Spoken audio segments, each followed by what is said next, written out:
அவருக்கும் ரொம்ப வயசாயிடுச்சு, 80 வயசு. அவரால் இன்னொரு கட்சி தொடங்கி பண்ணக்கூடிய அரசியல்லாம் அவருக்கு விருப்பம் கிடையாது. ஸோ காங்கிரஸை பொறுத்த வரைக்கும் நிறைய இருக்கும். தவேகாவுக்கு போகணுன்னு ஒரு சிலர் நினச்சிருக்கலாம். பட் இப்போ எம்எல்ஏ சீட்டு வாங்க போகிறவங்க, எம்பிக்கு நிற்கணும்னு நினைக்கிறவங்க எல்லாருமே திமுகவோட இருக்கணும்னு தான் நினைக்கிறாங்க. ஏன்னா அவங்களுக்கு அந்த கிரவுண்ட் ரியாலிட்டி தெரியும்.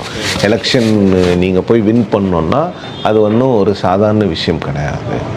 ஈஸியாக வடை சுட முடியாதுன்றீங்க? நிச்சயமாக முடியாது.